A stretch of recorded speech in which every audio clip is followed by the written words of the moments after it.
Civilized Society.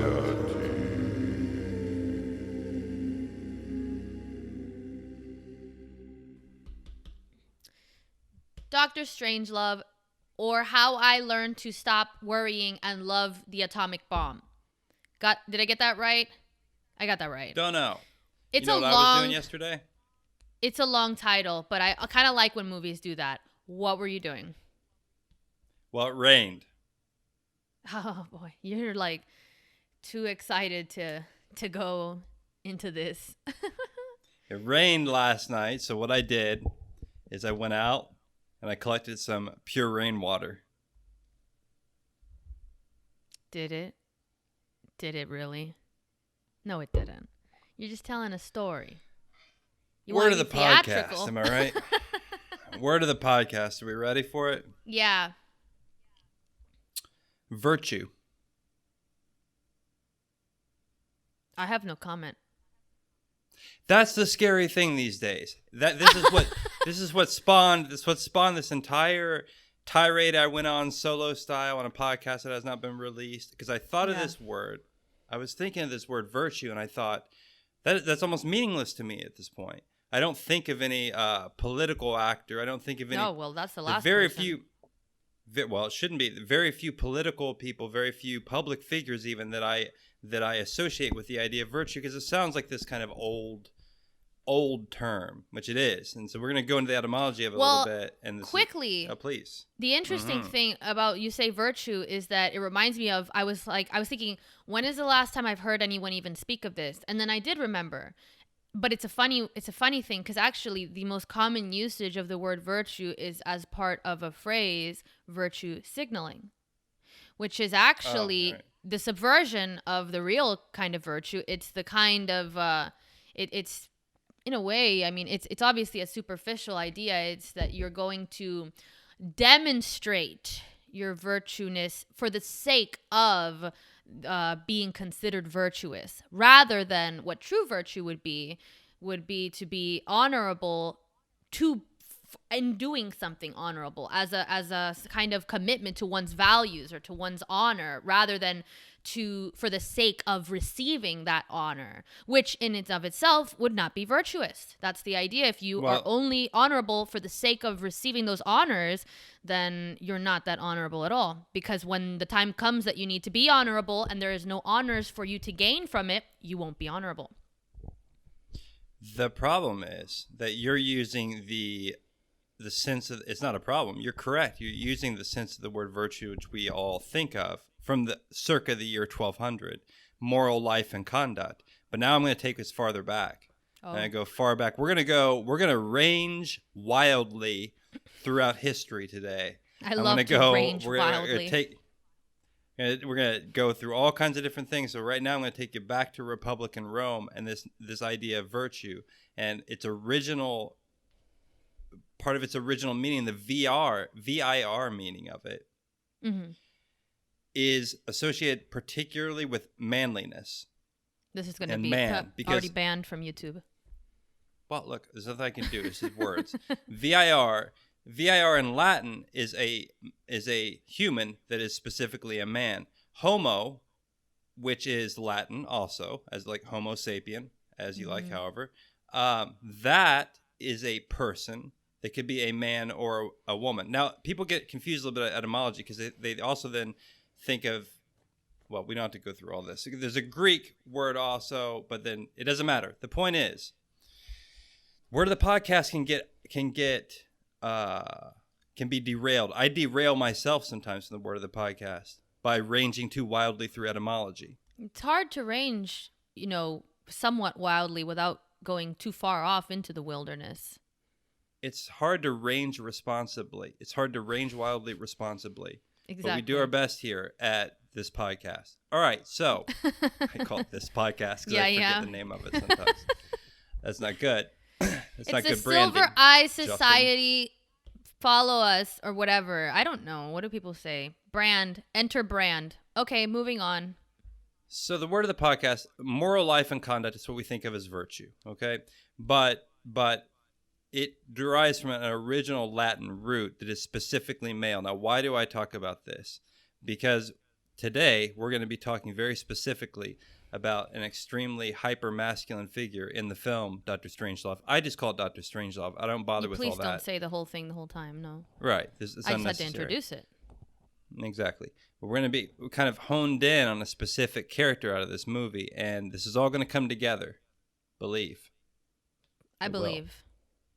You know, All right. I like the idea of virtue as the word of the podcast because I think that's one of the major problems in a way. And now I know that I'm using this in the more modern sense of virtue as being an indication of some kind of moral strength or respectability, but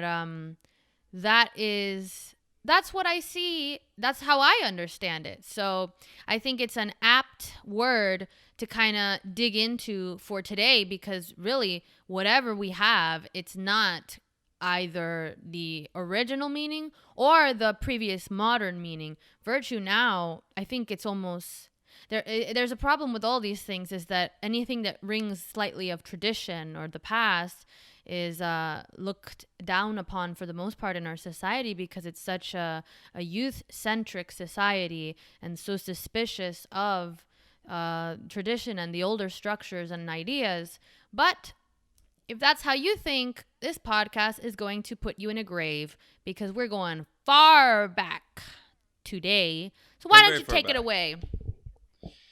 So there's some reason to be concerned about some of these older traditions. What I'm trying to do is we're going to look at this character in Dr. Strangelove, and I think a lot of people look at him, General Jack the Ripper. A lot of people look at him and think he's simply insane. That could be true. The first time I watched the movie, that's what I thought. When I first watched the movie, there's the idea of he starts with the water that, they're putting stuff in the water. And I was like, okay, this character is supposed to be insane. Because that's kind of the cliche conspiracy theorist line that something's in the water, very... Paranoia. Mm-hmm. So it can lead you to write off the character really pretty quickly from the beginning without giving him any due. Even within the film, the president in the film says, has he gone insane, basically? And I'm not saying that he didn't. What I'm trying to say is I'm going to try to explain the depths of his insanity and the different dimensions of his insanity. And I'm going to do that by ranging wildly through history. So here's the thing. I only drink rainwater and pure grain alcohol. You or General Jack Ripper? I don't give a lot of health advice online, and I'm not going to give health advice now. But if you were to be if you were to drink alcohol, and if you wanted to stay hydrated, you could do worse. Yeah, you could. I mean, most people do. You could do worse. Most people do. Purity of essence. We gotta start way back. We're gonna go everywhere. Okay, here's the thing. The actor that plays this character, as I was researching, his name is Sterling Hayden. Now, he was actually he was in World War II. Interesting story. He joined the army, I think. Actually, I think injured his ankle during training, so was discharged, then made up but still wanted to go fight, so he made up a fake name and then re-enlisted in the Marines, got accepted, and then ended up in what is called the OSS, which is the precursor to the CIA. These were the people that did a lot of type of covert special operations type stuff in World War II. Now, specifically, what he was doing was, this is the real actor that played this character. He was running supplies from Italy over to what is the former Yugoslavia. He was doing that because guess who was fighting Hitler over there? A guy named Marshal Tito. We call him Marshal Tito. Tito. That was a strongman communist leader who was fighting the Nazis. So what's funny is this guy's playing a hardcore anti-communist, the actor. He was actually awarded, in real history, he was awarded the Order of Merit by the communist leader, Marshal Tito, who was ostensibly during World War II on our side, the Allies' side, because he was fighting Germany. A little bit of trivia for you that I found interesting. But the guy the actor brings a certain kind of well, actors used to be much more interesting. True. And he brings he brings a kind of believability to this militaristic feel, I think. So anyway, I was doing a little bit of looking into that, and what I was trying to get my mind around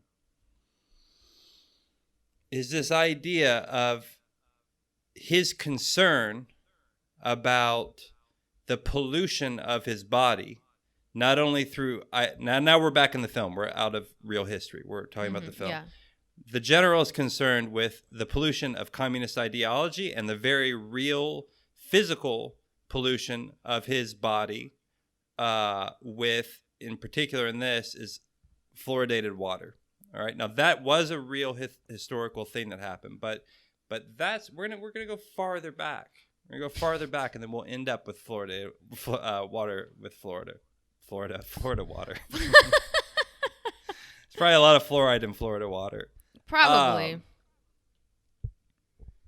People used to be genuinely against fluoridated water, and I think there are still some hippies that are not into it, you know?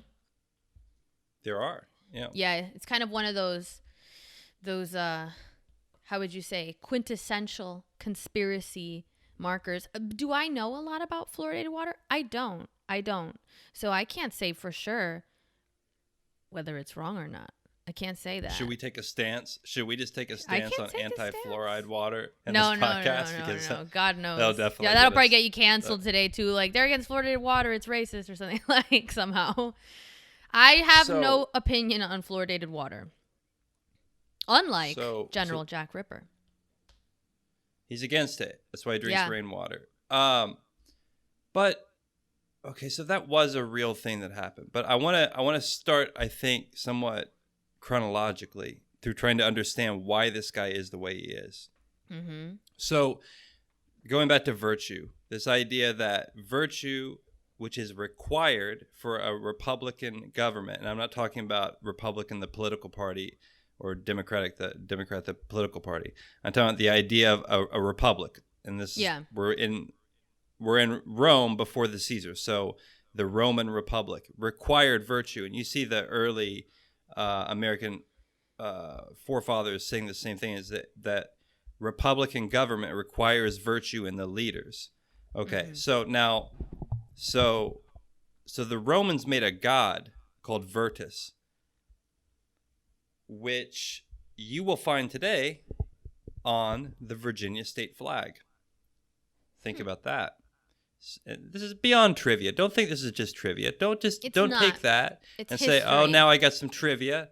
I got some trivia to throw out. You need to ask yourself why there's a Roman god on the Virginia state flag, Commonwealth of Virginia, as you like. Anyway, I ask myself. We should ask ourselves that. But I have no answer. So there is in the Roman mind, there is a specifically male energy, we'll say, that is personified into a god that is required to run a republic. All right, so that's one thing. Let's set that aside for a moment. Okay. Now we got to talk about why it is that there is this sense of we got to talk about the body politic. Are you ready? So the body politic is really kind of a confusing subject for me because it sounds so reminiscent of things that people talk about now, which is important to make a distinction between body politics and the body politic. So body politics is largely unrelated to this, correct? It's not within the purview of this discussion to try to relate it to this. There could be, there may be some aspects of it for sure that are, but no, what I'm trying to get at is this idea that, and we can think of it in the movie, okay? That what is the body politic? It is the personification of a nation within a collection of leaders. And if that collection of leaders, representatives, are somehow polluted or fouled from outside influences, the nation itself can suffer consequences. So maybe it's time to skip from Republican Rome to the Napoleonic age. Is it or is it not? You take the wheel. Are you ready to talk about gymnasts? I'm actually extremely ready because this is something I only briefly know about. I had this, I don't know, memory or somehow this information that the Germans were really into gymnastics. But that's kind of it. I don't really know where that comes from, what it means, all of that. So I'm going to try to do this without looking at notes a lot, which means I'm going to screw it up to some degree. But you got to keep me, you got to help me explain to the people as I start to veer off and go on the tangents. You got to rein me in, okay, to keep this. I need more coffee for that. Comprehensible. I'm on a lot of coffee right now, and rainwater. I make my coffee with rainwater. That I should sounds like so sell a bad, coffee. though. Don't everybody make? Doesn't everyone make like energy Kind of a drinks? great And we should idea. like make our own coffee brand, but that doesn't It's make sense. rainwater. How I mean, we do can't. that? What are we going to sell the Rainwater. water? Yeah, that's what you do. You'd sell like a $10 bottle of rainwater or whatever next to it for like one serving of coffee. That's true. That's the plan. All right. We're really coming up with a lot touch of with ideas. us, guys. We'll get that for you soon. That rainwater coffee. Yeah. It'll be called Purity of Essence Cafe. I mean, it sounds pretty awesome. The Purity of Essence Cafe. So what I did recently, foolishly perhaps, is I read a book about the history of Prussia from the year 1600 to 1947, and it was about 700 pages, and it took a long time. It was rough going, but anyway, one of the things that I got from it is, let me take you back to Prussia in the early 1800s. Napoleon, he's French, he's Corsican, but he's leading a French army. Okay. Prussia thinks we can beat anybody basically because they have a very highly efficient modern military. So now I'm not going to go into the details of this a great deal, but basically Prussia gets beat by Napoleon initially. Okay. So what time, Napoleon. Here, let me ask some dumb questions. When did Prussia exist? Because Prussia doesn't exist anymore. So let's give me the historical.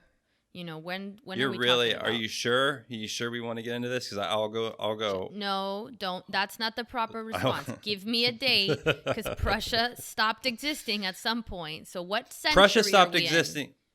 Okay, Prussia stopped existing officially.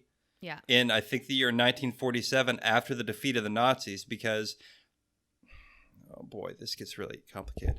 Okay. Don't. Brandenburg. Okay. Okay. So we'll talk about Prussia as basically, just think of it as basically around 1600 if you want. Okay, there you All go. right, because it is the unity of Brandenburg, which is a region in what is today Berlin, with then what is today an exclave of Russia called Kaliningrad, but which used to be Polish basically. And then slowly over the centuries, the Prussian monarchs, which were all mainly named William or Wilhelm, they bring in more and more territory. I mean, that's the thing about history, is that these kingdoms, these regions change over time. So there's the Silesian Wars. They take over a part of what is like kind of near Austria, and these countries, because they're not countries, and this gets into what I'm getting ready to say. It's not a nation. How we talk about it. It's not a nation. Yeah, so, that's an important thing. Is the nation is well, I mean, are you talking about like the nation state concept of a unified culture within boundaries? Let me do it this way. Napoleon beats the Prussians, okay? Okay. Napoleon takes some of their territory away from them. Napoleon then has the bright idea to go invade Russia. Russia, not Prussia. Bad idea, Napoleon.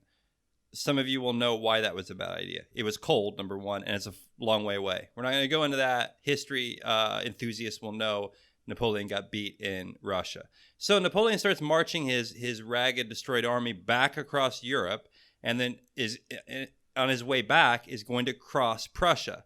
Now, the monarch of Prussia is a monarch. He cares about his crown. He doesn't. It's not the sense of.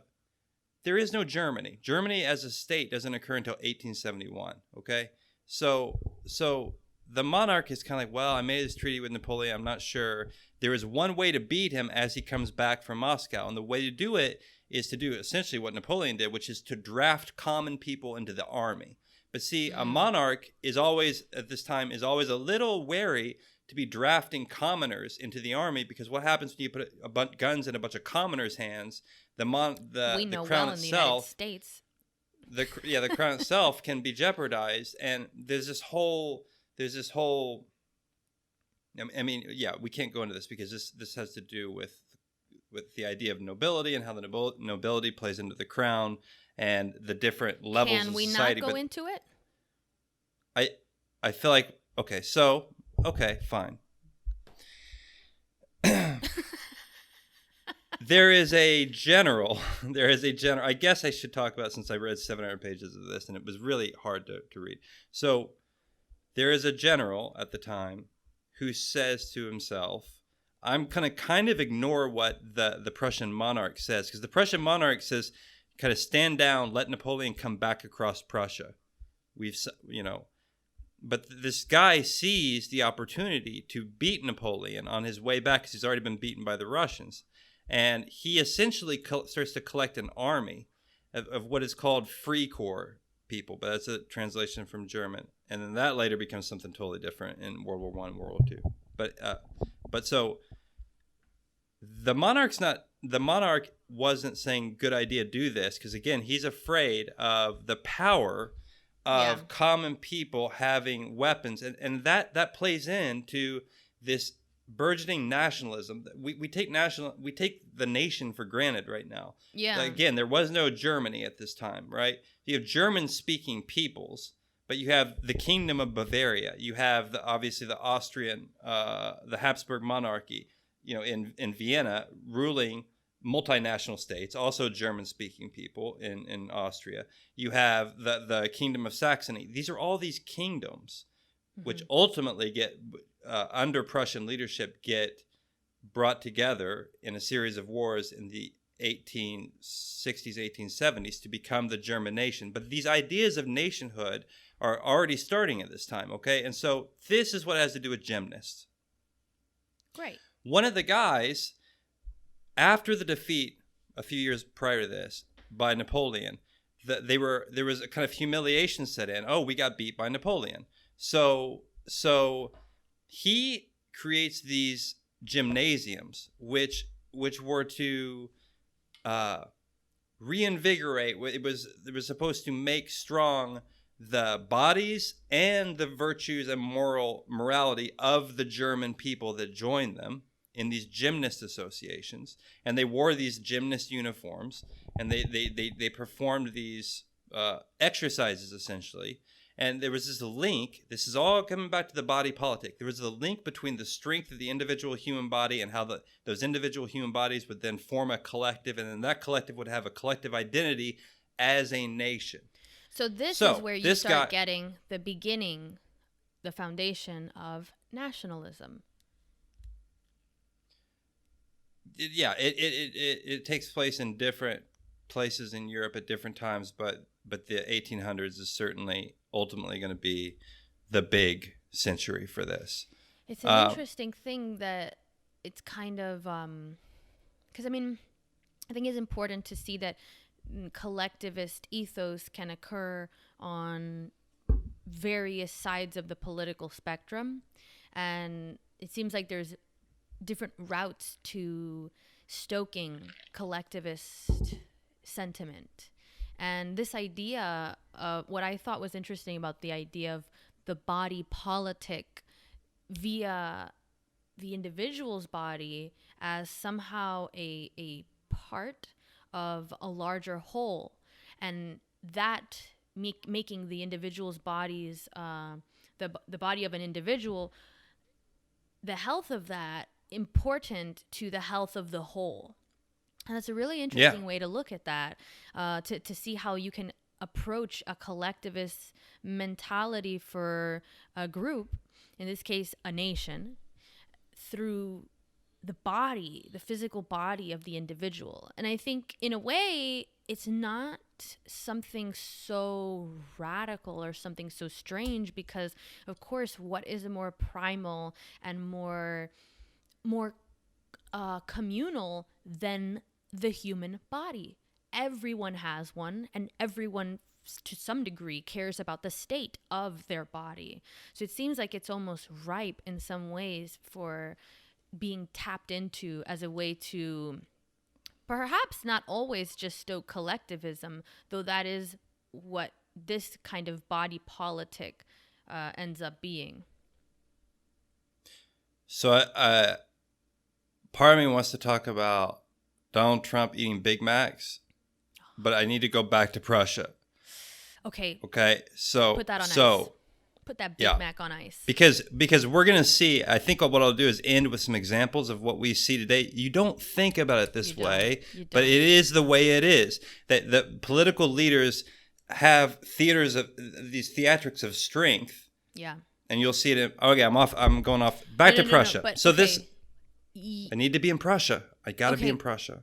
All right. I just don't want to forget that, because I think I think it's a weird thing, because again, especially in individualist culture that we are in, we don't necessarily identify the body of our fellow people as somehow part of our own nation's health. I mean, there really is not even this idea of nationalism, patriotism, or collectivism in the United States, unless it is subgroups that organize themselves into their own identity. And I keep wanting to come back to body politics, but maybe I shouldn't. Because I mean, I just think there's almost a natural inclination to stoke collectivist sentiments with people, and I think that the body is one way, but I think it's so different from, such a different avenue than we take in an individualist culture right now, because we don't look. I mean, we are a very diverse nation. That's the difference. A nation state and nationalism, for the most part, requires at least one dominant shared identity, and I think the United States No? You don't think so? That's the hope that it doesn't. That's the hope of America. That's the hope of America. Well, I think you should clip that. No, because this is the thing. You would have your national dominant identity would be American.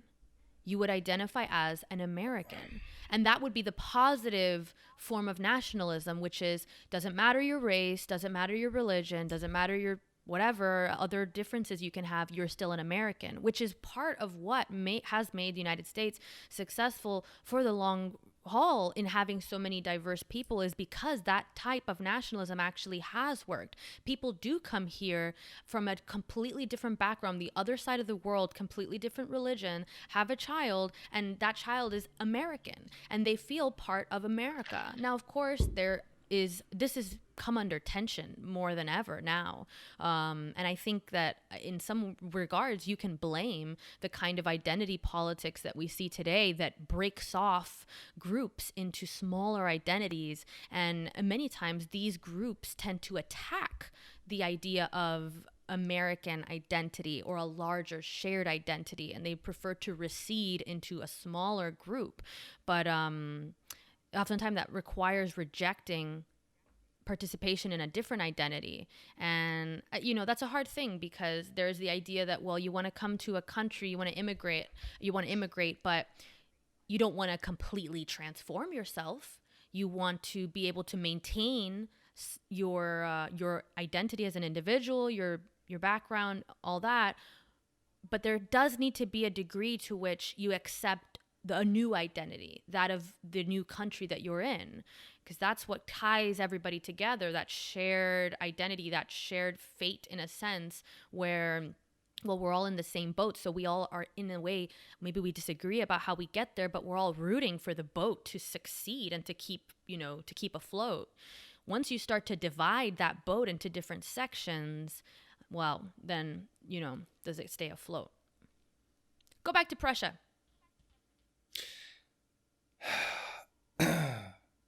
This guy Love that. creates these gymnast movements. I mean, I can get. Do you want his actual name? I mean, I so think that you'll all remember it. If we're gonna talk about history to this degree, you should give people a name. They'll forget it. I always forget it when I watch stuff like this, and I'm like, oh, this guy started the gymnast movement in Germany. Great. And then you forget it, especially like some super German name or something. You're gonna forget it.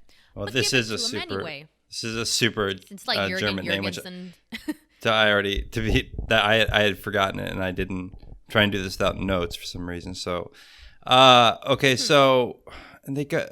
So this is the guy. Friedrich Ludwig Jahn. That is very German. It's pretty German. All right. So he's the founder of the gymnastic movement. He's the Turnvater, the father of gymnastics, apparently. Love that. All right. Anyway, so we're talking about early 1800s. How about that? We'll just keep it in a very simple way. I think 1807 may have been when Napoleon beat the Prussians the first time. I'm not sure. But anyway, okay, so we're in Prussia. We're back in Prussia. The monarch is hesitating. He doesn't know what to do. Should he attack Napoleon? Should he not? He's not sure. This guy, not the gymnast movement, though he joined one of these bodies of common nationalistic type military orders. And this other general, though, says, we're going to attack. And he writes a letter to the king and he says, if you have to execute me after this, I accept that. Absolutely fine. I'm doing this because I think it's in the best interest of the nation and the crown. And I think that you'll see that I'm right, but I accept my punishment if this was wrong. So he essentially gets together a band. This happens in history? This is real, yeah. Oh, this is the exact same thing that happens in the movie.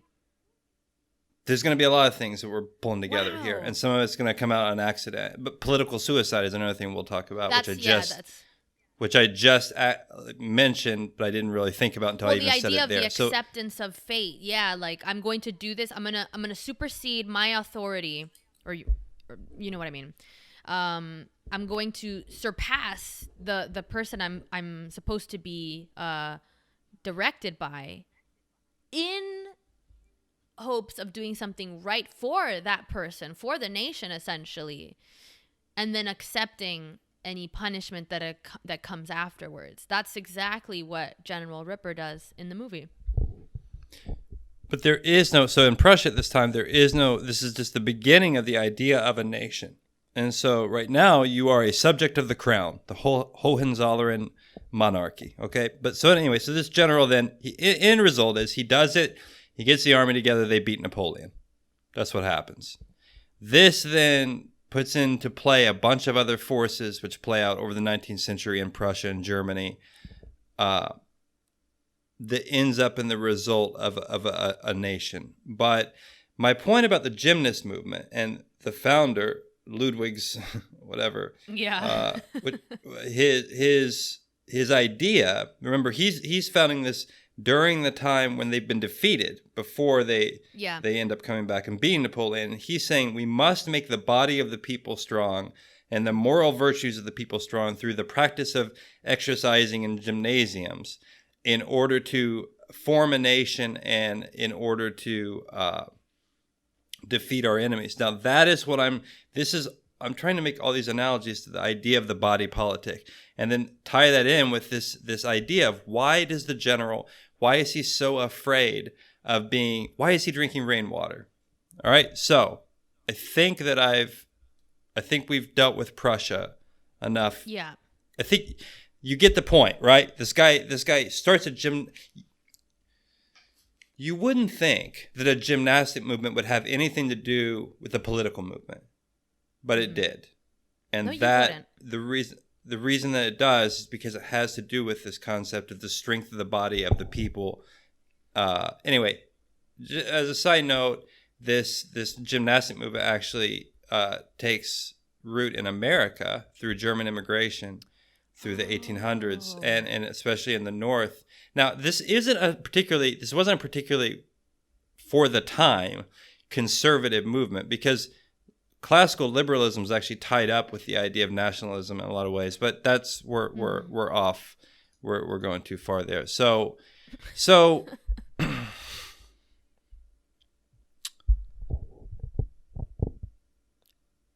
the next phase, I guess, we need to talk about in history is probably the 1950s, to bring us back around to understanding this character in the film. There was a real, and it was generally associated with the right wing. There was a concern with municipalities adding fluoride to the water. That didn't occur until the 1940s, 1950s. It didn't happen. That was a new thing occurring. That's all happening in the context of the Red Scare and the Cold War that's taken root right after World War II. So, and I mean, I didn't go into researching the specifics of every little idea behind it, but so there was a broader idea, a paranoid idea that adding an ingredient to the water supply was a communist plot meant to weaken the bodies and the minds of the nation. Now, again, that's what I'm trying to get at, is there's this tie-in between the ideology of communism coming from outside a foreign area, and the very physical, real attack on the bodies and minds of people, okay, through the use of what people think of as a chemical. It's actually a natural element, fluoride, but the way the fluoride is used to add to the water was not done through natural ways. It's a byproduct, I guess, of some sort of industrial procedure. That's, again, maybe too much detail. It doesn't matter. But so one aspect of this was that people were saying, well, look, you have this massive stockpile of fluoride in these water cleaning facilities. What if subversive agents, communists, came in and instead of adding a small amount of fluoride to the water supply, was supposed to happen, they just dumped all of it in and poisoned the water supply. Okay, so that's one thing that you can kind of see. Okay, well, I mean, I get that, the reasoning behind that. That's a little separate from the idea that fluoride in itself added to the water supply was a communist plot meant to weaken the bodies and minds of Americans and make them more amenable to communist ideology. Now, remember, at the same time, under Truman, we're getting some of the beginnings. Well, not the beginnings, but we're talking about socialized medicine at this time in the United States history. And this all ties into that. And this all ties into the idea of individualism and the body and all that kind of stuff. These concepts are linked to some degree. Well, you know what's interesting also is that I think in some regards, watching this movie, it kind of puts you in an interesting, it's an interesting way to go back in history a little bit, and which is the right way to understand history, I personally think, is to always try to understand the mindset and the psychology of the time period that you're trying to study, rather than just read the facts and then try to like somehow, how would you say, I guess it's ethnocentric in a way. It's to look back at history and judge it by their own standards, but it's also in a way time-centric, era-centric, where we use our own time's culture to look back at a different time and kind of try to understand it through our own time. And that's flawed in a lot of ways. And I think this movie is a good way to look back at a not super far off time period in history and see how different the mindset was in regards to what the enemy was. Because you had a time when largely people were concerned about foreign enemies.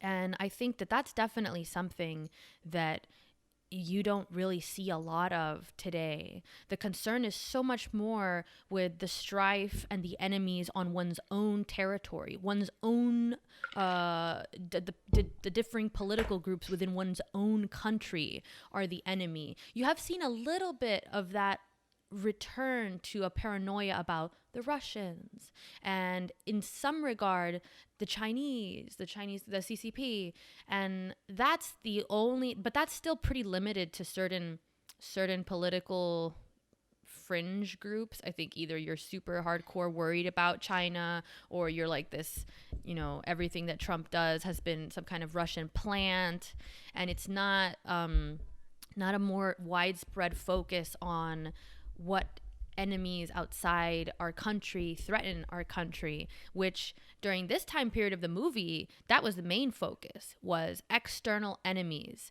And for a lot of the United States history prior to that, it was more that. But of course, we had more wars and things like that. The wars we have now are fought so differently that I don't think they elicit that same fear of a foreign government coming onto our soil and affecting our people in the same way that people once worried about.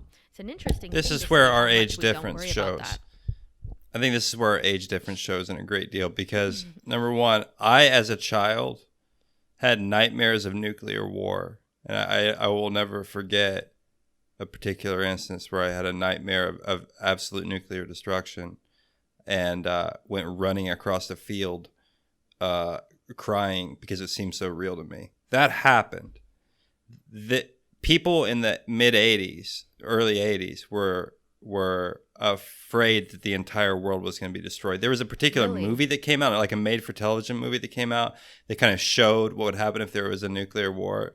And I think I sometimes say nuclear like super Southern, like George W. Bush, like nuke.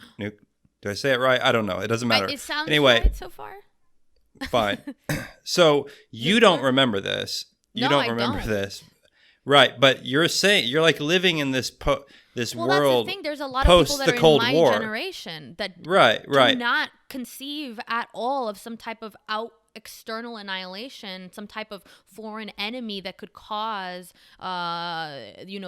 destruction to their nation and their people. It's more, my neighbor is the enemy, which whatever, that's not entirely always wrong. There are real problems within everybody's own country, but it's a very different perspective from previous generations that, and farther back in history, that really countries were against other countries. It was not so much, because historically, if your country was as divided against itself as our country is now, it's vulnerable.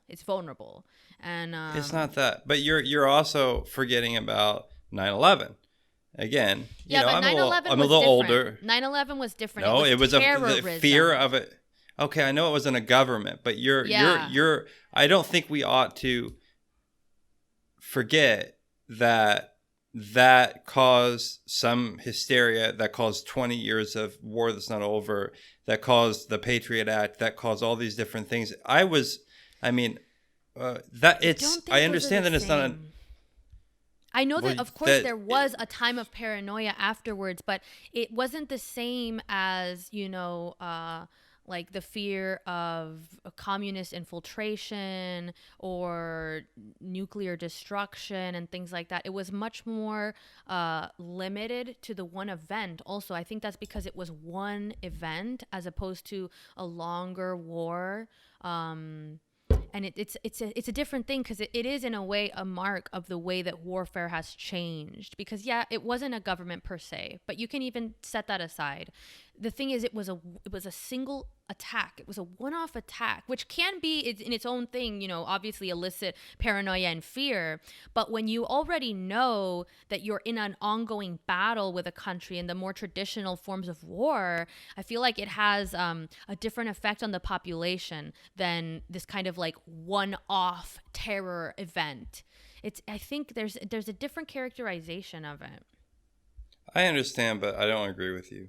And the reason I don't is because I clearly remember a time when the idea that you would be monitored by the government in the interests of safety was foreign to most people. And then after 9/11, that has become just an accepted idea by the large parts of the population. I remember a time before. Well, of course, you're No. I understand that also. But here's the thing. I think that's a little bit different because now we're talking about the way governments use tragedy as a power grab, which we've already seen that happen. Every time there's a kind of panicked event, every time there's a hysteria or an outrage, government will take advantage of that situation, of the momentum, to roll back freedoms. Personally, that's what I think was done by tech companies over Donald Trump and tweeting. That was a perfect example of not per se a foreign enemy, but the same pattern where you have massive outrage over what was it that everybody was mad about with him that got, it was the Capitol riots. That's what it was. So somehow he came to be almost criminally blamed for the actions of other people through indirect incitation, which is a big problem that I don't think people give enough credit to. I don't care if I get on this podcast and I start saying, love you guys, go home. That's not a direct incitation to violence. I don't care. Well, that's not what they were. Okay, that wasn't. He said that after giving an hour-long speech about let's go to march to I don't want to get into the specifics of that. But that's what every politician does. Every politician says, like, you're on my side. We're together. We're going to fight corruption. We're going to change things. We're together. We're going to fight against all these other enemies that are trying to bring down the idea that we have for greatness. That's what every politician does. I mean, at least the less scrupulous ones, the ones that are more willing to rile up people in service of a small, golden, utopianistic goal, which is always the marker of a demagogue that you should be wary of. But that lack of nuance and that more using rhetoric instead is politicians. That's politicians for you. But my point is that you had the same situation where there was a heightened tension, a heightened fear. I mean, you had the National Guard deployed. You had people saying that this was going to be bloodshed in the streets after that the riot was going to keep on going. It was going to be this massive thing. And so in response to that, we're going to have a private company that has a service that's essentially at this point a public, like a utility. It's one of the most democratic forms of communication we have right now, and we're allowing them to treat it like it's some kind of luxury good when it's exactly what people use every day to get their news about what's going on in the world. So I mean, that wouldn't fly for other more public forms of communication like the phone companies. But this is a new time where we're still trying to figure out what a digital service like this is and whether it is something that should be treated as a public utility. I think it should be, because if you're going to use it to get your news on a daily basis and you're going to use it to communicate about the world, in many ways people are using it to organize against injustices, to monitor things, like if there's issues with police brutality, that's what's been used to get that out, which would otherwise die in the shadows. So if you believe in having it used for that kind of situation, then you don't want to give the company the power to pick and choose what they take off and on at will. But in a moment of, heightened anger and fear and anxiety, that's the perfect moment when a power comes in and says, oh, we'll fix it for you. Let's just roll back these freedoms. And that's the same thing that happened with the Patriot Act. People were afraid, people were angry, and that is exactly the moment when people are most willing to, the perspective is warped by that anger and that fear, and so we're very, very susceptible to accepting quote unquote protection in that moment that costs us freedoms. So I don't know. I don't think I think there's other elements of that, talking about the Patriot Act, that that can transcend the fear of foreign enemies. That can happen right at home. That's kind of like a human failure, if anything.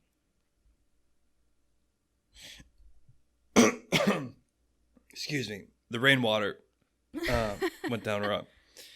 So okay, I can't deal with 9/11 Where were you and going, the to Trump Prussia? thing and all that. But I will say this: during the Cold War, the Soviet Union, to the best of my knowledge, didn't strike American soil.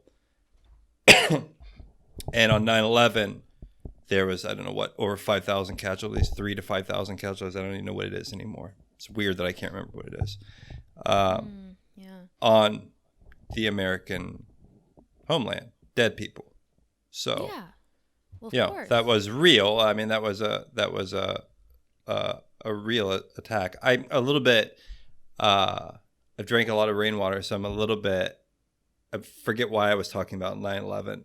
Well, I don't know why I went from Prussia to 9/11. I was talking about the way that the country used to have a little bit more, like if you go back a few decades back, you were talking about, you know, the more real fear of nuclear destruction. And I think that, you know, well, I totally get, you know, 9/11 as an example of like a kind of return to that fear of the foreign enemy.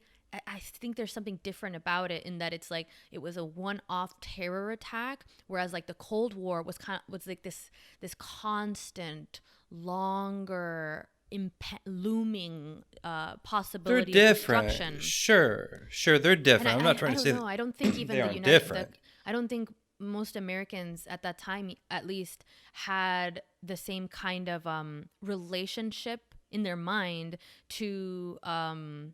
I mean, where did the terror attacks originate again? Was it like, I mean, it's kind of foggy even, you know, where did they come from? Because maybe they came from a country they trained here, but then it seems like Saudi Arabia had something to do with it. And then, you know, but some of them were from different places or something. So it's not even like you can say that it's like, this is an attack from this one I understand country. it was a You know what I mean? non-state actor. It's a little I understand it was a harder to- non-state actor. Yeah. Kind of non-state actor. I mean, that is debate. I think It's debatable, there's but, you know, debatable for the about argument. how much. Yeah, okay. No more 9/11. We'll move Yeah, away from we're that gonna because get I mean, trouble what are we gonna talking do? about Start 9/11. talking about? Yeah, I Yeah. know. It's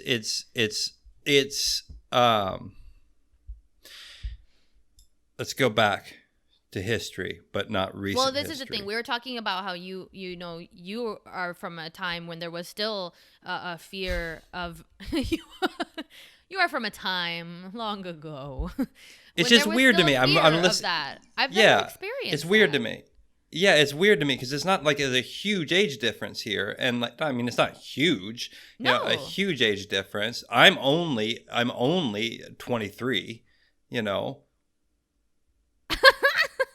And here's the thing. I just, you know, I drank a lot of bad rainwater. All right, so here's the thing. When I was 23, I made a TikTok about my fears of nuclear destruction. I was a very small child, and Yeah. I guess it's hard for me to explain how truly terrified people were, or maybe I was just a child that was scared of nuclear weapons. I don't think that's the case. It's very Like, real about that. Yeah. That's okay. what this So movie's that's part about. Is that kind of fear Right. that it spreads through the whole entire culture.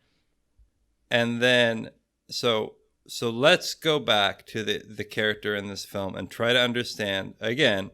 Keep on making these analogies and keep on trying to get to this idea of why is he concerned with his purity of essence? Yeah. And why is that wrapped up into this hypermasculinity and patriotism? Because I think I've kind of tried to set out a little bit in terms of the very old idea of virtus and and virtue and these ideas of virtue that come all the way back from Republican Rome. We've kind of traced that a little bit. And now we've gone back to early nationalist movements in Prussia and tried to explain this idea of the health of the human body, the individual's human body, and how that relates to the body politic and the health of the nation, growing nation essentially. or state, which, by the way, is an extremely dangerous idea, which I'm not endorsing in any way. I'm just trying to explain these things, okay? Because it plays out in some very bad ways in the German lands later. Yeah. Okay, some of these things. So now I also want to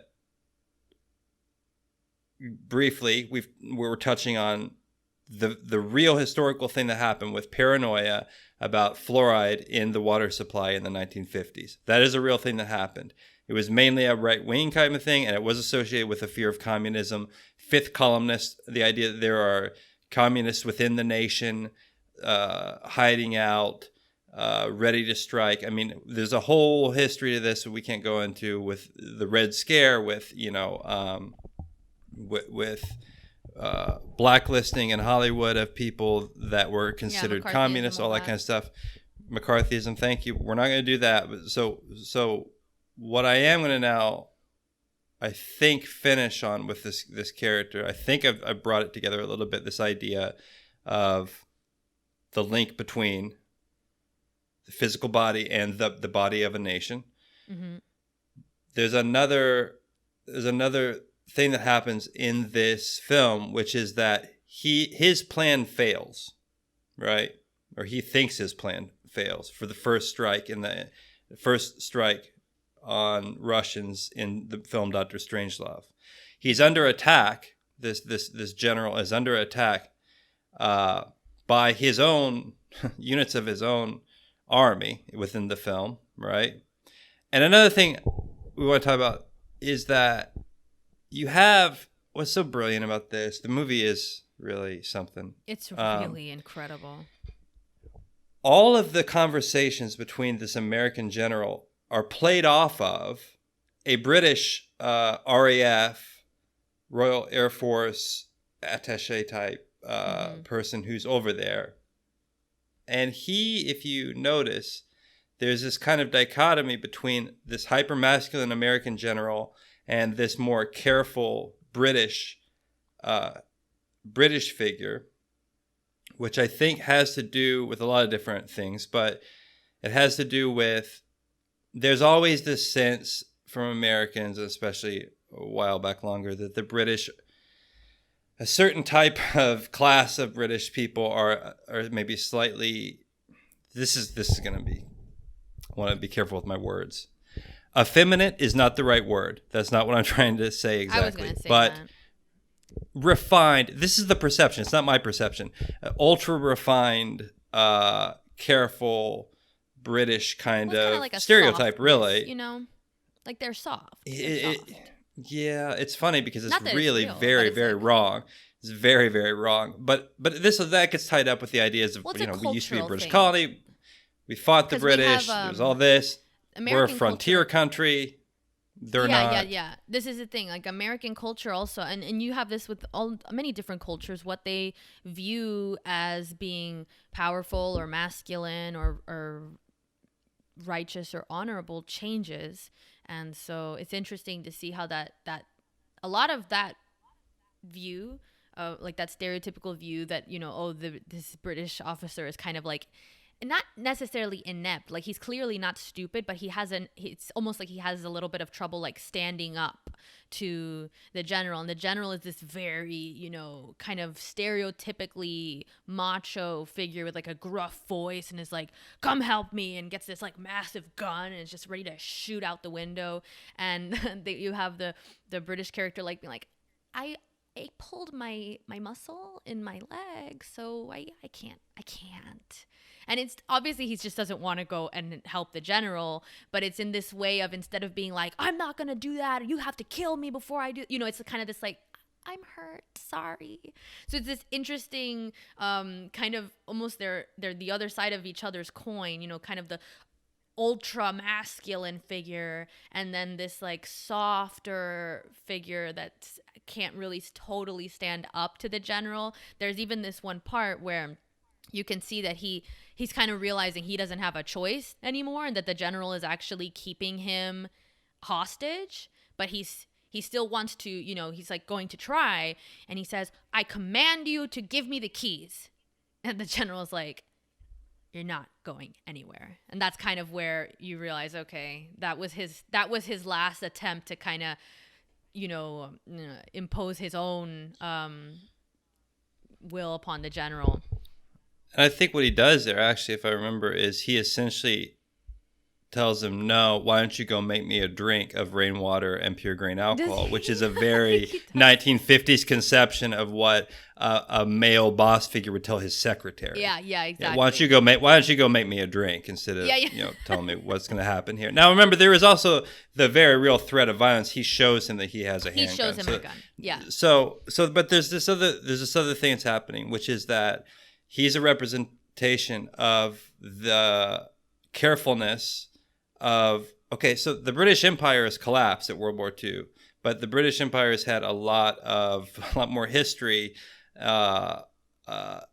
dealing with international disputes. And there's this kind of dichotomy of the very rash, brash American, we're the new leaders, because they were after World War II. After World War I, it started to happen. After World War II, it was certainly the fact America, in essence, took over the policing of the world after the British Empire fell apart. So there's this film, every single bit of it, you can draw out all these different things and all these different things to understand, or you can just look at it as a couple of funny characters. This guy used to play the Pink Panther. He's a funny comedian, and it's a funny situation. You can watch it that way too, and it's perfectly fine. But so the general, though, is, like you said, bringing out the machine gun. Now, what you see at this point in the movie is that he has resigned himself to his fate. Like, he knows he's dead, right? Like, he kind of knows he's dead regardless. He's put in motion this plan that he believes is right, but he kind of knows he's dead. And the thing is, for better or for worse, he acts. Brave is not maybe exactly the right word, but in essence it is. He has no fear of death anymore. Yeah. He's just and he's resolute to what he's decided to do. Right. Which in some capacity is honorable, but when virtuous, perhaps. Yeah, exactly. When your aim, though, right. That's the thing, is his aim is off, so you end up with this otherwise virtuous character who misaimed. Though he does succeed. Well, very. Somewhat. It's complicated. It's hard to. You don't want to. You want to understand what's happening with this character. You don't necessarily want to endorse it. No. But so don't destroy the world. Right. I mean, he is essentially trying to kill tens of millions of people with a first strike nuclear capability. Yeah. Not a great thing to do. Okay, so beyond that, we're talking within the confines of the movie. No one here on this podcast is endorsing Plan R. No one here is endorsing any of those things. Nuclear warfare, right? Or anything. Right. But we're talking about the characters. So you have this kind of great interplay between this masculine force and this somewhat reasoning, careful British RAF. I don't know what rank he is, but trying to talk him down from this the whole time. Because you're right, he doesn't forcefully say, "You're insane, General. You're out of line. It's not that. He actually tries to. It's really kind of, and they get there's a couple of moments that are beyond satire and beyond humor that are actually kind of touching when they talk about, were you tortured in the war? He asks him, were you tortured in the war? And the British guy he's always hesitant. It's very British. You don't want to talk about those types of personal things, where the Americans are very much just like, what happened, Yeah. And so, well, yes, I was captured by the Japanese. Well, yes, this all leads up to the general then deciding to commit suicide. Now, it's the last time we'll go back in history for this. It's an act of political suicide. All right. In Republican Rome, tied in with these notions of virtue, was the idea that it was honorable to commit political suicide. So now, when you say political suicide, today when we say that word, it doesn't mean literal suicide. It means career. Oh, right. No, that's not what I mean. So it's important to make a distinction that when we talk about political suicide in this context, it's the historical antecedent to what we talk about today, which is political suicide is like, oh, they passed a bill that's bad, that's political suicide. It's like, no, what we're talking about is truly just suicide, but for political reasons. Not for political Right? reasons, but as protest. So Seneca was the Roman tutor of the Emperor Nero, and they had a falling out, and he killed himself. Seneca killed himself as opposed to falling into the hands of Nero or being manipulated by him politically, and that was not considered a bad act. Okay, today we generally consider cowardice. suicide negative, and we should. These are harsh topics. So don't kill yourself. This is a very we're talking about this in the abstract and historical ways. Okay, Isn't it crazy that we have to get on here and constantly be like, "Don't do a nuclear war. Don't." We live in a hard world, so But everybody nobody knows that listens that. to this podcast is probably that much of a fool, because it's like once upon a time you could discuss things without treating everyone like some kind of sheep that would immediately be like, oh, I should. Right. No, I don't think that's the case now. It's just that No, I don't think it's the case either, but people do act like it's the I don't case. fucking care. YouTube, I don't care. I don't care about the rules. I don't fucking give a shit if Twitter is like, you've done a bad thing. I don't care. When I say something carefully, I'm saying it because I genuinely don't want, anyone to misconstrue me. That's all. Like, yeah. That's what I really don't want to do. No, I don't think anyone's going to. But so then you have the figure Cato the Younger. I think he's also Rome. This is the very specific example is important. He is so Republican Rome eventually falls to become Imperial Rome, ruled by the Caesar, right? So the Republican system basically is co-opted / no longer there after the Caesar. So Cato the Younger, in a very grotesque, vaguely botched suicide, stabs himself in the stomach. You don't want to hear about it. History is if you wish to hear about the darkness of it, go further. But anyway, so he kills himself because he says, I would rather kill myself than give Caesar, in his victory, the ability to forgive me for opposing him. So it wasn't, he assumed he would be pardoned by Caesar, that he wouldn't be executed by Caesar even though they were in opposition. He didn't want to give him the political clout of then forgiving his adversary. And so now we contrast this to Mark Antony, who was Cleopatra's boyfriend or whatever, and he kills himself too, but the Romans did not see this as a good act because he killed himself for love. This is a very specific, I'm trying to get to a very specific point. Here's the thing, if I can jump in there, that would have been tied into like kind of the Roman idea of passion at that time, which was not viewed as the way we view passion today.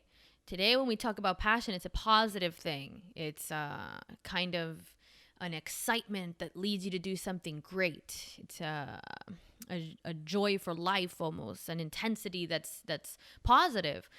Passion during this time was viewed as kind of a weakness because it would cloud your judgment. It would take over your ability to make sound decisions. And so passion in this scenario, or rather in this era, and in this scenario, particularly with Mark Antony, is a negative thing. It's viewed as kind of like a personal failure, a failure of character even. I had to go collect some rainwater from it started raining again. I needed to get a refill. So yeah. So we could go into all kinds of tangents about like Edward Said and his Orientalism and his idea that passion and emotion was negatively associated in the minds of Western imperialists to the Arab world in order to set them in opposition to the orderly ways of. It's too much, but the general commits suicide. You were talking about Mark Antony. Well, Mark Antony killed himself, and the Romans were like, "That's not." Yeah. They didn't view it as virtuous. It's not a virtuous suicide. What I'm trying to get at is that in this film, you really see like this character is the amalgamation of all these ideas, all the way back to Republican Rome, and this masculine concept of patriotic virtue, which ends in his political suicide. Sacrifice, yeah, essentially. If you understand all these historical currents, you can understand the character more and not just say, oh, he was a crazy person. And I'm sure that the Stanley Kubrick understood these things. I think, oh, for sure. I'm sure he did. He's a genius, but also we understand them even without knowing the history and the details. I think we understand them kind of, we get it in a way. I think even if you don't know all the details about this, the character makes sense. If you don't know the history, it still makes sense to some degree, right? Yeah, you're like, he's insane. But anyway, we could talk about the water fluoride. I have such a hard time with that word. Fluoridation, right? Yeah, fluoridation, I suppose. It's more, you're but in I think Florida, that and you I can't. think it is. You can't say those 3 letters first without saying Florida. It's patriotism, but for Florida. So, what we won't. I think that's good. I think that's good for now. I think we went through enough historical stuff. I know that you really let me go with the history today. That's all about patriotic suicide? Are you joking? There needs to be more. So we need to go into this more. I mean, so here's the thing. Oh, hamburgers also. The Big Mac. We got to talk about Big Mac okay, and Donald don't Trump. forget about that. So here's the thing. I would like to I'll make a note. Yeah, do that. That's actually a good idea because I don't want to forget that because it's important to see how this has deteriorated. And that's the other thing about this idea of the character committing political suicide in the traditional sense is that that's also another idea that we don't even, if you look at the way that we use the word today, it actually shows how much that idea has degenerated. Now, political suicide means it's something selfish. It's you're doing something bad for your career. Political suicide in its origins was considered an honorable thing. It was taking this ultimate stance against something that would, I guess, go against your honor, essentially. And so you see that in the general, even though he's crazy, like his aim is off, but you're seeing the play out of all these older ideas. And I do think that it's like easy to kind of write the character off as crazy because like, oh, now he kills himself, But and it is important to make that distinction between killing yourself in passion the way Mark Antony did and killing yourself as a cold, calculated choice against something you perceive as unethical or dishonorable. And so I don't know. I think that's a really, I think the character is really interesting for that reason. And I think all the characters are just great. And you could do an episode on every single one of these characters for the most part, because Kubrick is so good at the psychology, like reaching deep into the psychology of a certain almost archetypal figure and playing that out for us. And that's why this movie is so fascinating, because it's such a character-rich movie. There are so many big characters that are very well defined because his understanding of their psychology is just unnervingly good. The thing that really got me going to look into all this and try to put this idea together with the character in the movie was I started looking through words. I do the word of the podcast. As you know, I do the word of the podcast. And I found virtue, and then something, I was like, wait a second. I don't think of any of the leaders as like you just said political suicide now basically means either purposely or not purposely making a mistake that's going to jeopardize your career. That idea is so this is where things get dangerous though, because it's like there's a certain safety in the fact that we all know that for the most part our politicians aren't serious people. Like, do you really expect a politician to be humiliated and then, take them? I mean, how do you want me to say this? There's no point, right? Like it's not. We don't live in that world anymore, right? And politicians have lied forever, but I mean, at least they in have some no cases, honor. At least in there's this thing. The politicians have I mean, it's a far cry, from the time I'm where just saying, you could yeah. look at your politicians with an ounce of respect. You may like some of the politicians, but who do you really think has virtue? Yeah, I can name And even divorce two. it from the masculine thing, just the moral courage, Yeah. conduct, all that kind of stuff. I mean, people don't think that way anymore. And in some ways, it's a less dangerous world, maybe because people just simply aren't serious. It's like, Senator X comes and goes. Really, they just seem like kind of a placeholder person for a system that runs on its own to some degree, as opposed to a individual with an idea of virtue, with strong ideas, and is willing to essentially die for their belief. I mean, there is some maybe positive in that we don't have that, because as we see in this movie, this guy also believed very fervently in that, and he tried to start a nuclear war. So, Yeah, well, maybe there's a middle ground. You don't have to have like a figure that is also like some kind of slimy, spineless, shadow being, or the other extreme of I'll die for my beliefs even though they're wrong.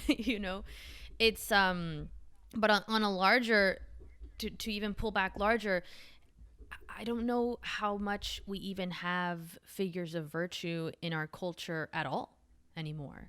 If you're religious, you might have that more, because you can look at a figure like Jesus or whatever, different apostles or something, for example, as figures of virtue. They've done something good, and they're something you can aspire to. But I would actually divorce virtue in that religious sense from this. I get what you're saying, and yeah, of course, we would look to religion for what we think of again as that moral courage and conduct. Well, that's the thing I'm kind of getting at, is that at least, and look, I didn't live in Republican Rome, but I mean, and I'm sure that a lot of the people just thought, the politicians aren't serious and all they do is lie and all this, but at least there was this concept. And in the early, it's how we look at George Washington a lot. You don't want to get me started about George Washington. You know that. This isn't the time to get started about George Washington. It's another podcast. But there is, even in early America, it's a different. I think most people don't have any idea how different it is that we look at what is required of and expected of leaders, and how different that was not too long ago. But I just, religious virtue, that ends up getting different, because what I'm trying to talk about is like, there's some sort of kind of, let's say, secular. But then, that's weird, because it's not secular, because the Romans literally had a god called Virtus. That's not secular in the sense of, it's odd. It's,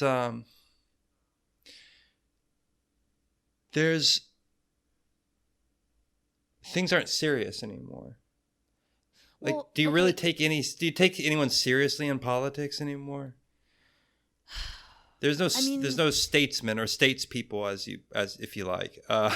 There's no, that whole thing doesn't seem.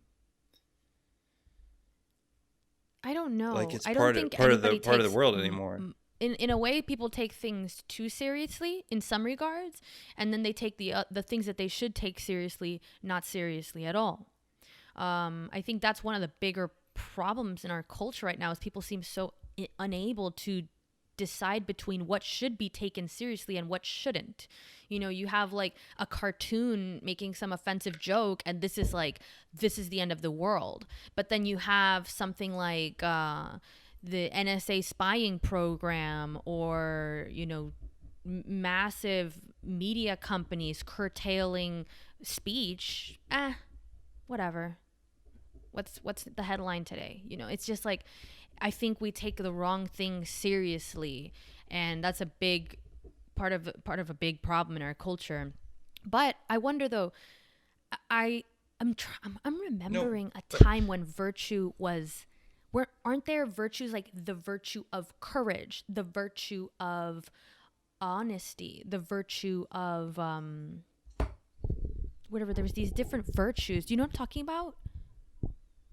Yeah, but that's where we gotta, I think, separate that form of the word meaning moral conduct. Well, I wonder if and you understand could how separate that though, because you had the god Virtus. So this would in a way be the pinnacle of virtue, right? And then in this time you have like, the Greek or Roman gods, whichever you like, that a lot of the time they embodied certain characteristics. So this is the god of war. This is the god of communication. This is the god of love. And so they were the pinnacle of virtues in a way, or at least some kind of honorable characteristics. I wonder how much that ties into our idea of, because that's the thing. I think maybe it's not entirely, it's not needed to be secular, the idea of virtue. It doesn't need to be secular. I don't think it was it historically secular? So it's hard to parse all that out, because what happens is Christianity enters the Roman Empire. We're really going through history today. Christianity enters the Roman Empire, and now what we think of as a lot of virtues would be foreign to the virtues of a polytheistic Rome or Greece. Beyond that, and I guess we're getting towards the end of the podcast, so we start talking about Friedrich Nietzsche. But but the other thing is, when you look at, let's say, I'll bring George Washington into the mix, and you look at these. So remember, the establishment of the American Republic was the first republic that had been established for almost 2,000 years. Okay, so these people were looking back to that time and looking very closely, and this all comes out of also the Enlightenment era and all this, which was for the time a very secular way of thinking. All of these people were talking about separation of church and state. There's debate on whether or not, like Thomas Jefferson, some of the founding fathers were basically in essence atheists. So now you have to think of this kind of gap between Republican Rome and what I'm going to call secular virtue, even though yes, it was deified in a god. Let's just call it non-Christian anyway. Okay. And now you have a couple thousand years. And not to say that the founding fathers weren't informed by Christianity in a major way. Certainly they were. But they were also informed by the Enlightenment, and they were also informed by the history of Rome. Mm-hmm. In a major way. George Washington takes as his... He founds the Order of Cincinnatus, which was a Roman... We're really, really going crazy. So he founds this Order of Cincinnatus. Cincinnatus was a Roman figure who had been called to lead briefly as a kind of dictator, basically, the Romans during a period of turmoil. And then what Cincinnatus did was, after his time serving, purposely set aside power and gave it back. Now that is almost unheard of in human history, for anyone to take power in a virtuous way, and then rescind do their duty, and then give it back. And then he went back and became a farmer. Cincinnatus did. So George Washington very consciously, in his own story of serving 2 terms as president and then saying, that's enough. Because there were no term limits, remember? And there were a bunch of people who were essentially, there were a decent sized chunk of people that were saying, hey, George Washington, just proclaim yourself the monarch of America. Then that didn't sound weird at all. In fact, that sounded, in some ways, a very reasonable thing, since there was no, the idea of a republic had disappeared from the earth forever. So, not forever, for a long time. So I'm trying to get this idea of virtue and how because we think of the word virtue as this very like kind of dowdy type of like old fashioned, but we mean old fashioned by like, I don't know, people wearing dresses below their knees and like covering up and like not, like being very modest and that kind of stuff. But that is not what I hope that I've at least tried to explain. That is not what virtue used to mean and still does in some ways, and as personified in this character in the film. Interesting.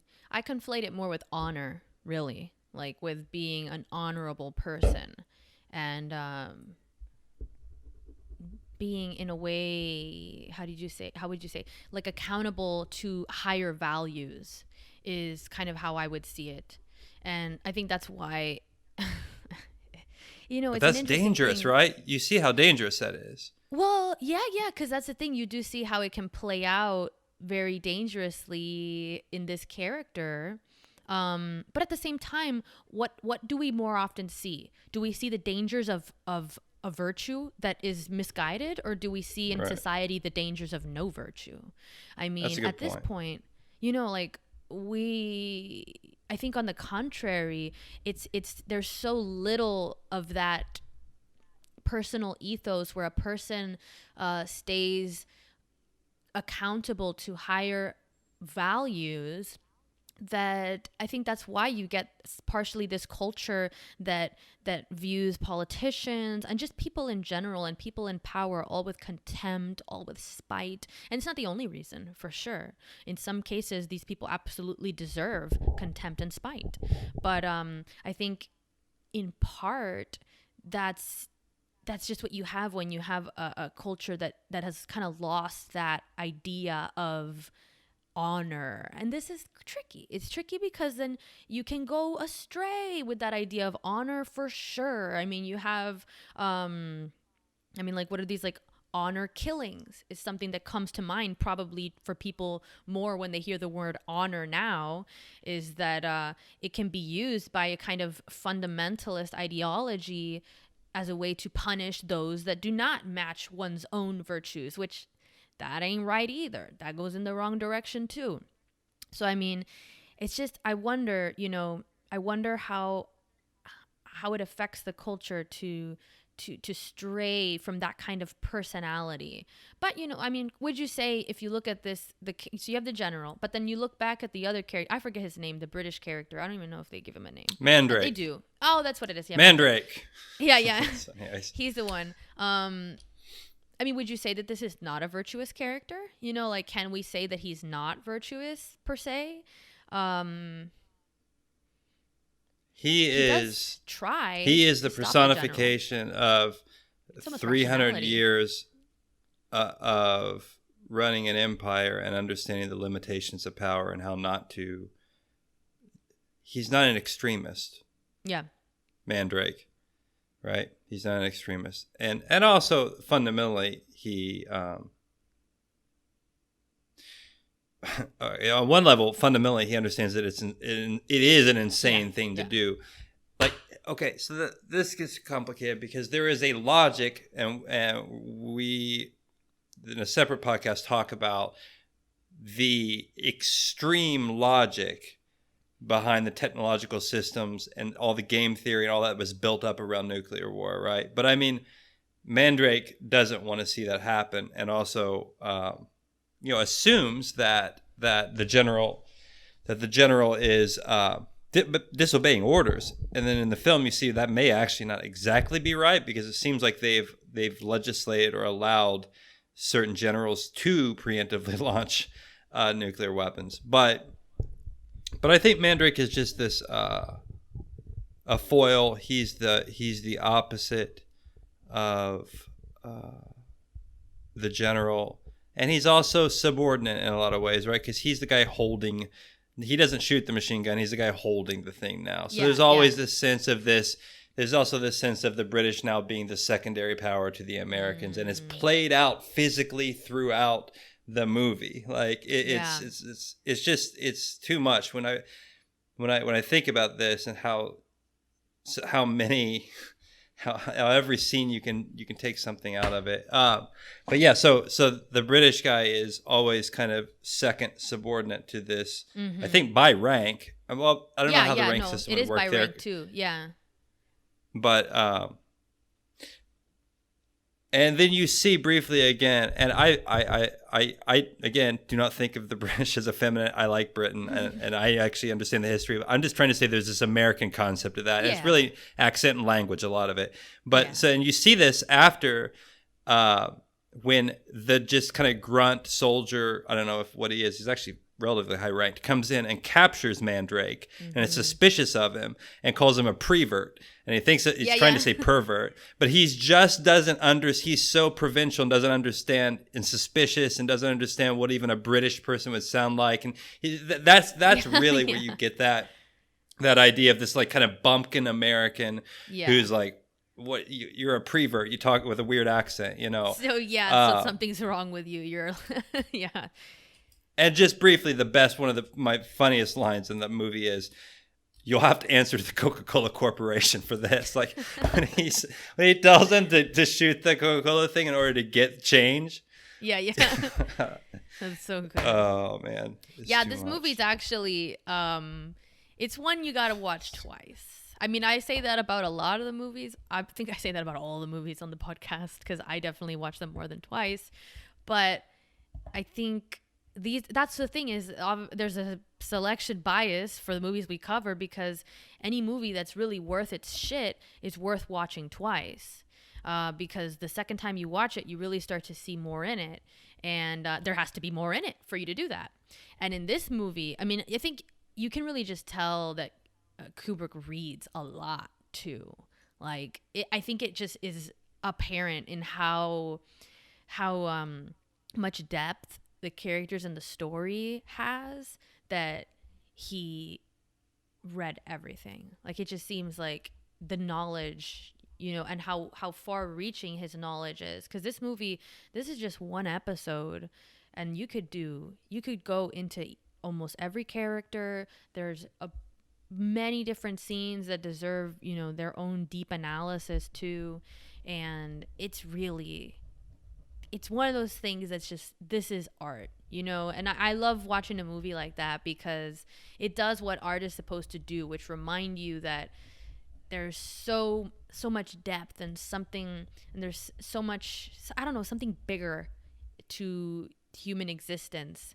And good art reminds you to kind of like pause in a way and appreciate the complexity and the vastness of life. And this movie I watched and it's just like, man, so much going on. What it does, you know, what is really great about it is that you're absolutely right about that. It's a serious film that you can take all these different theories from, but you know what? It's not heavy-handed art film that puts you to sleep. It's a fun movie that's actually a comedy that's fun to watch. That's the mix. With action. That's what I want. I don't necessarily need action, but yeah. That's the amazing thing throw also some that action you can there put too. action in a movie with that level of philosophy and psychology and still, you know, have it be really worth analysis. That's incredible. Well, look at, you know, I don't know if you noticed, but all of the actual footage where there's fighting outside has this very, like, I think it's cinema verite look, like handheld camera look with the soldiers running around, all that kind of stuff. Almost every scene, there's a few scenes they don't do that with, where they actually have to, but it doesn't matter. We don't like to, we shy away from scene analysis, but it was just something, a brief trivia that I give you. Yep, this movie really is, I don't know, one of the podcast favorites, I would say. It's virtuous. Would you call it a virtuous film? I would absolutely say it's a virtuous film. I don't know. It has a good goal. I don't know. I think art should have, you know, should make a valiant effort. Art can be virtuous.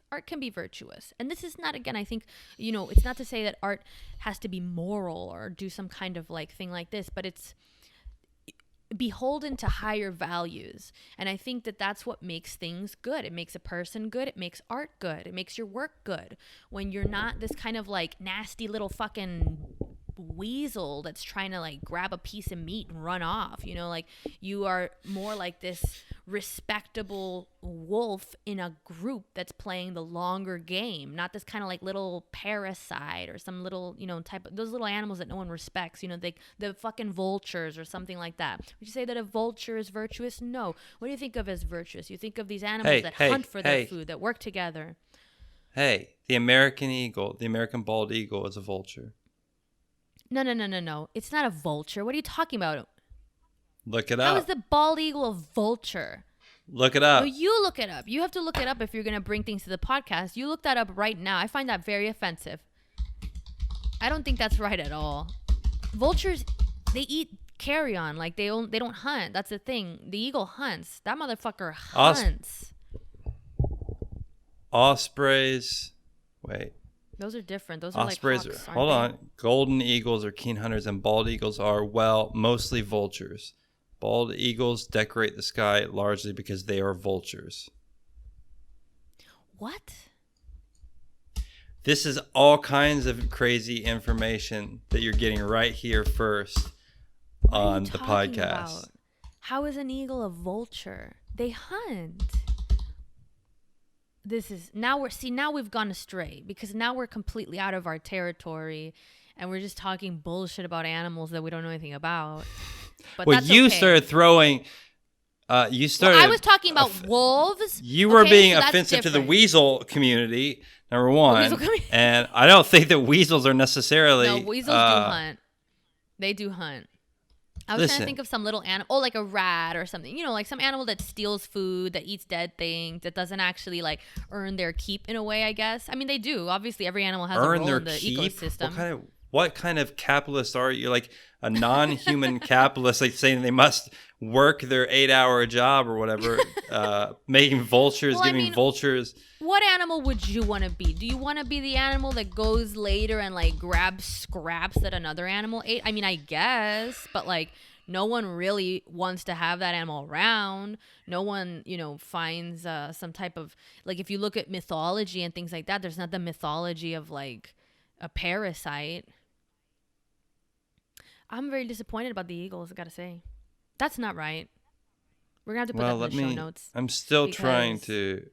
Okay, you know what? There's an actual. I can't there's some figure this semantical out right problem now. going I on have there. heard this. It could be a conspiracy theory. It may be a conspiracy theory that bald eagles are vultures, but I'm not. It sounds like communist propaganda. It does sound like it does. It does. But I think that they may be. I'm not sure. I'm not going to take a hard stance on this. That doesn't but sound I right think, at all. I mean, they'll eat a dead thing. Every animal will take an opportunity. No, not every animal will eat a dead thing. Not every animal will eat a dead thing. It's laying around. That's different. Being like a scavenger is different. I don't no. do It that. Means do you do that? Dead. You shouldn't do that. You go to the store and you buy a dead thing. What the fuck are you talking about? You literally I don't do. actually do that. Well, yeah, me neither. Well, but like, I kind of do. That's what people do. Humans buy That's already different. That's killed. different. Is it? If there's one thing we know, we're not biologists. That's for sure, and we do not claim to be. And this is not. No, we do not. A zoology or biology podcast. So But we'll let I don't know. viewers. The point is, We'll let viewers tell us if the bald eagle is a vulture or not. I don't want to hear. Instead of me going to Wikipedia and trying to figure it out at this point. I think that this all comes back. You wanted me to remind. It's very important that we talk about. I want to try to. We try forgot. to explain this to bring it all together. Okay, so I have a question. Why were people? Think about it this way. This is about the body politic again. Why are people concerned with, in recent memory? Remember Donald Trump had some party at the White House and he had he catered it with McDonald's and he had all the yeah. Okay, so and there's a lot of talk about how he was not a physically healthy person, right? Mm-hmm. And there's always this talk about this happened with Hillary Clinton too. Remember, there was some issue, Sure. And then Bernie Sanders got it. Oh, he's too old. This is the health of politicians comes under scrutiny. The more power they want to take, particularly in the presidential thing. I don't think for the most part anybody cares about the health of a congressman. We really don't. They talk do. About that much. I remember watching people. McConnell, they had pictures of his hand that was all blue and weird looking, and they were like, "What's going on here?" Right. And they What's do all this. That's now true. part of but that's part of he's the also thing is that way more in the spotlight also, and he's sure. he's held on to his power for quite a while, so I think he gets more scrutiny. But what's interesting is that scrutiny often comes not necessarily just in the form of his policies, but the scrutiny of his physical health. Which is why and so it's there's this strong for presidents too, and presidential candidates. There's this kind of theater of physical strength that in particular strongman dictator type people do. they put it on display. And so now let's think about Vladimir Putin. And many of you have seen this image of him riding his horse without a shirt on, being very strong. He does stuff where he shows him practicing judo, which I think he actually is a skilled judo practitioner. Probably I don't think that's bullshit. Like, that's actually real. And he's really riding his horse, whatever. Yeah. But so there's a reason that politicians do this, and there is a reason that media talks about the health of politicians, and you'll almost always see it. The opposite party in America will be deriding the health of the opposite party. So now everyone's like, Joe Biden barely can do anything, and dementia, let's forget about the truth of these statements, whether or not they're true. Yeah. For a moment, even though Donald Trump didn't look exactly super healthy, and Joe Biden doesn't look super sharp. Yeah. I'll go on record as saying that at this moment. That's fine. I think we but can I'm not. But I wouldn't but if you watch the news and watch the bickering between political parties, what they do is they attack the other political party's state of health more often than you would think. Because you would also say, how much does that really play into the political ideas they have? And that's what I'm trying to get at. There's again, through this whole podcast, there is a link between the health of the body, and you think that we don't do it anymore, and we still do it. There's this analogy that is drawn that we all even subconsciously have, which is that the physical health of the political establishment somehow is a reflection upon the health of our own as a nation. And I mean, then you can get into this even farther with the pandemic recently, and how that plays out, this idea of but we don't need to get into that nation, because think about how we were really during the pandemic there is actually a health crisis, and then with a political crisis simultaneously. And I don't think those things are completely unlinked. Yeah. So anyway, I don't know. Speculation. I think that's an interesting I've ran out of thing, rainwater. People do. No. I'm just ranting now at this point. I'm out of rainwater, so I'm getting testy. Yeah. All right. Yeah, people do. We still do definitely scrutinize the health of our politicians, and I think that there is that sense that, it's a very literal one. Also, in a way, it's a very common sense one, which is, well, this person's going to lead a country, and they look like they are frail, or they're unable to get their daily tasks done. So, in that regard, it's a very obvious thing to scrutinize and be concerned over, but really what it's saying in a larger picture is that we look to the representative of our country at the highest level, which would be the president. Whether it's not that he has all the power, but he is in a way the face of the country and represents the nation. And so when you have someone that is frail, or their health is questionable, or they seem to have vices, it's almost like it's hard to kind of put your faith in that figure as representing the nation, because in some way we're linked to their lack of health.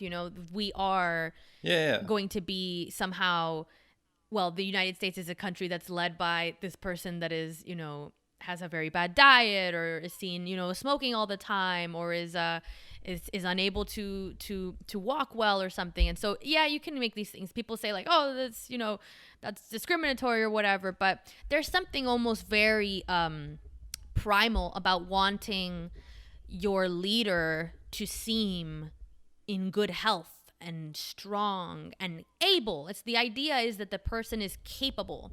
I mean, if you were going to go into war, they covered traditionally, you would Remember, want your leader to be someone that could lead, could fight alongside you. You wouldn't you wouldn't feel inspired if you were in a battle where you have your leader sitting in, some kind, like a very old, decrepit sitting in the back, and that's who's giving you command and inspiration. It comes from a very, common sense tradition.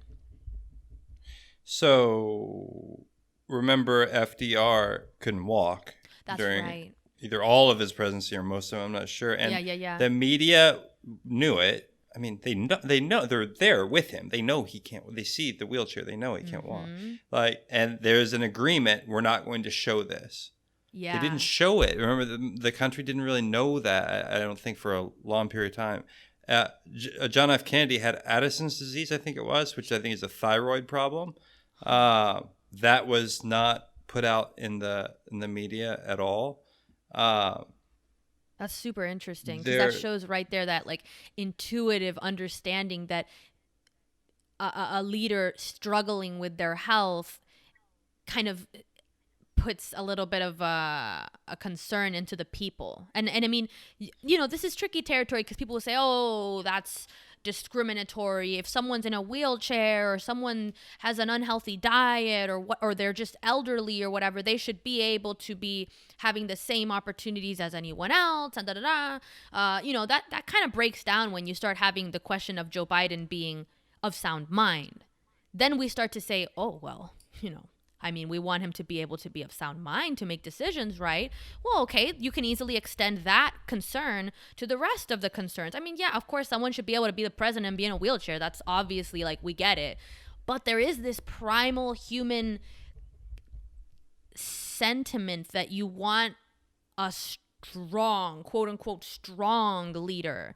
But there is the place where that goes a little bit wrong. And when you have that overly macho, strong man, which is usually a dictator, some type of authoritarian personality. So that's the other side of that. When it gets to, you don't want a Putin, because Putin, yeah, he's out here with his shirt off and he's an athlete and all this stuff, but he's also an authoritarian.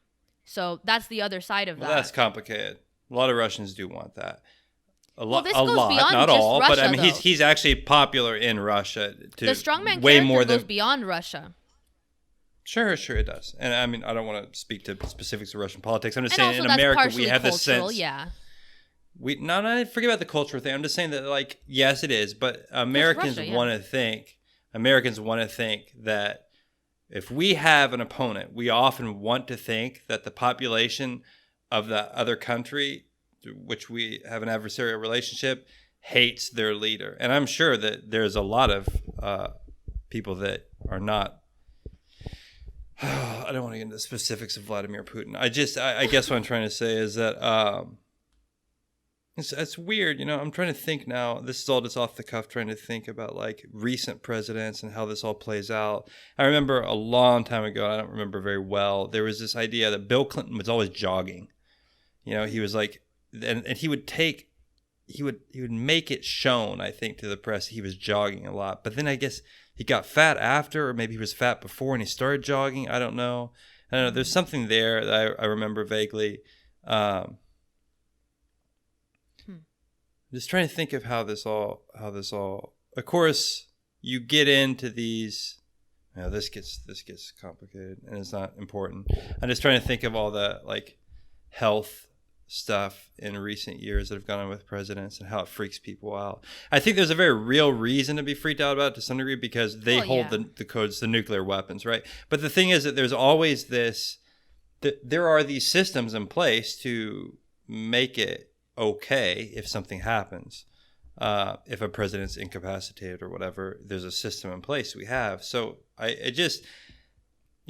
think there's something about this idea of Trump eating hamburgers and looking kind of unhealthy. And there's some class component stuff there too. And I think he was purposely kind of trolling people to some degree also. But he may also just like Burger King or whatever, or McDonald's. But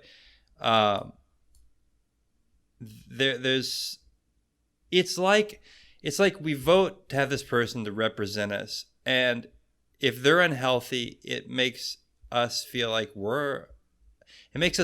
there's something wrong with the body politic. And again, I'll make one more analogy about this, which is the idea of the Constitution.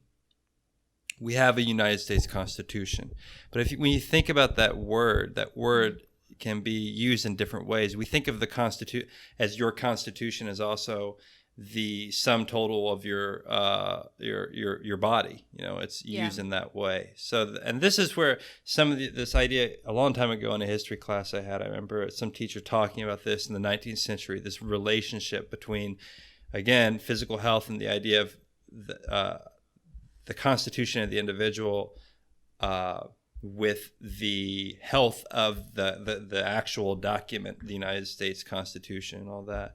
And, you know, they called these kind of healthy walks that people would take constitutionals. And there's stuff around that. That's so that interesting. word also. But I just keep seeing these analogies between this. And then as we talked about it, and as and even just kind of freestyling here today, thinking about it, there's something there. There's something there, and there's something there that's in that film that you see. Yeah. No, wait. I don't want to take a hard stance. Collect rainwater for freedom. Is and that drink fair? only the finest pure grain alcohol.